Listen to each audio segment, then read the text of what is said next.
இல்லை இது election commission of India அத்தனை ஸ்டேட்லேருந்து எல்லா ஸ்டேட்லேருந்து அவங்களோட இன்புட்ஸ் எல்லாம் வாங்குவாங்க, தமிழ்லேருந்து வாங்கியிருக்காங்க. ஸோ அவங்களோட ஒரு கண்ட்ரி வைடு ஒரு பர்ஸ்பெக்டிவ் வச்சுட்டு தான் ஒரு டெட்லைன் எல்லாம் ஃபிக்ஸ் பண்ணுவாங்க. அது மாதிரி தான் கொடுத்துருக்காங்க.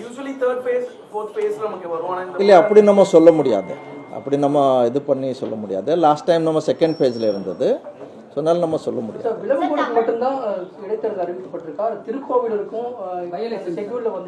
இன்னொன்று அது நீங்கள் நோட் பண்ணியிருப்பீங்க, ப்ரெஸ் கான்ஃபரன்ஸில் விலிவான் கூட தான் சொல்லியிருந்தாங்க.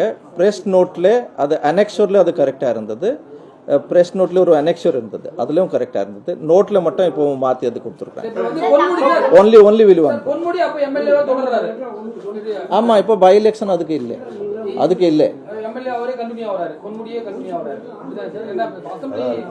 ஆமா அதான் அர்த்தம். ஏப்ரல் 19ஆம் தேதி தேர்தல் வாக்காளர் பேர் வந்து சேர்க்கலாம். நீங்க அதுக்கு ஏதாவது டைம் லிமிட் ஏதாவது வச்சிருக்கீங்களா? ஆமா, 10 days before the last date of nomination. Sir, இந்த இஃப்தார் நோன்புகள் காலகட்டம், இஸ்லாமியர்கள் நோன்பு வைக்கக்கூடிய காலகட்டம், இந்த மாலை நேரங்களில் அரசியல் கட்சி தலைவர்கள் அதில் கலந்துப்பாங்க.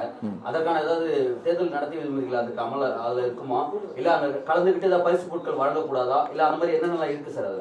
அது மாடல் கோட் ஆஃப் கண்டக்ட் நமக்கு அந்த புத்தகத்தில் ரொம்ப தெளிவாக இருக்குது. அது அத்தனை பொலிட்டிக்கல் பார்ட்டிஸ்க்கு நாங்கள் இன்ஃபார்ம் பண்ணியிருக்கிறோம். மதம், வேறு எந்த மாதிரி ரிலீஜன், காஸ்ட், இந்த பேசிஸில் நம்ம வாக்காளர்கிட்ட ஓட்டு கேட்கக்கூடாது. அது ரொம்ப கிளியராக இருக்கிறது. ஸோ அது மாதிரி நம்ம இது பண்ணலாம். பப்ளிக் ஃபங்க்ஷன் இதெல்லாம் இது எல்லாம் பண்ணுறதுக்கு அதில் ஒன்றும் இது இல்லை.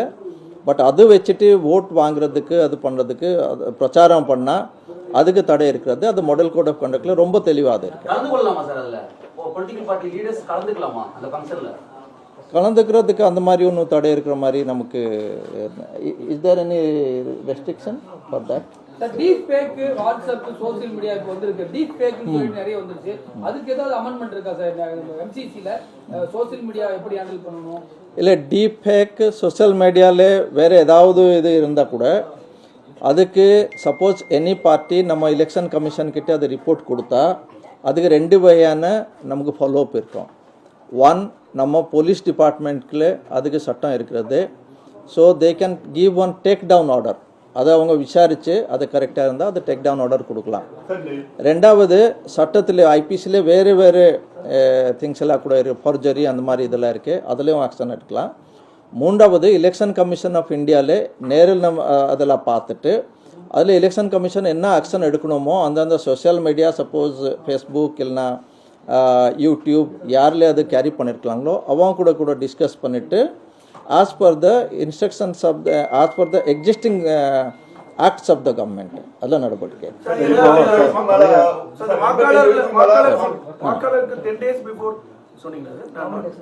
ஆமாம், நாமினேஷனுக்கு 10 daysக்கு முன்னாடி இந்த ஃபார்ம்ஸ் எல்லாம் நம்ம இல்லை இப்போ கண்டினியூஸ் அப்டேஷன் போயிட்டே இருக்கு. இன்னொன்று நான் 2 சொன்னேன்.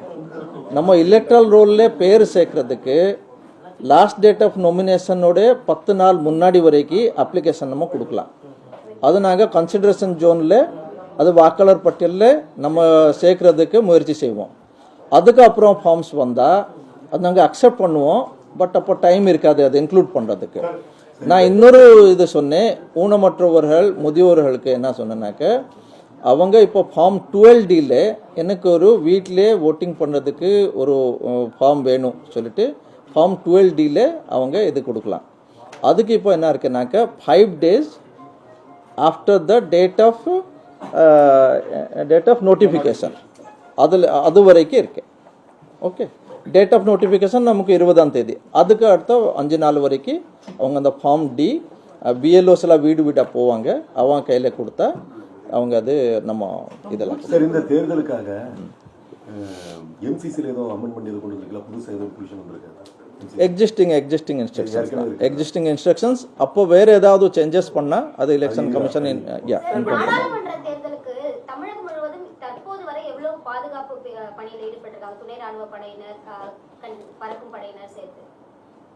இப்போ இனிமேல் தான் அதெல்லாம் நம்ம ஃபுல்லாக சிஏபிஎஃப் எல்லாம் வருவாங்க. இதுவரைக்கும் மினிஸ்ட்ரி ஆஃப் ஹோம் அஃபேர்ஸில் நமக்கு 25 சிஏபிஎஃப் ஃபோர்ஸ் கொடுத்துருந்தாங்க. அப்புறம் ஸ்டேட் போலீஸ் ஃபோர்ஸ் எல்லாம் நார்மல் ஒர்க்கில் இருப்பாங்க. எலெக்ஷன் டைமில் எலெக்ஷன் ஓட்டிங் அன்னைக்கு அதுக்கு வேறு நம்ம கணக்கில் இருக்கிறது. அதே மாதிரி எலெக்ஷன் கமிஷனில் எப்படி சொல்லியிருக்காங்களோ ஒரு பொல்லிங் பூத்தில் எவ்வளோ இருக்கணும், எங்கே எவ்வளோ இருக்கணும், அதெல்லாம் கிளியர் கட்டாக நமக்கு இருக்குது. அதே மாதிரி நாங்கள் ஏற்பாடு பண்ணுவோம்.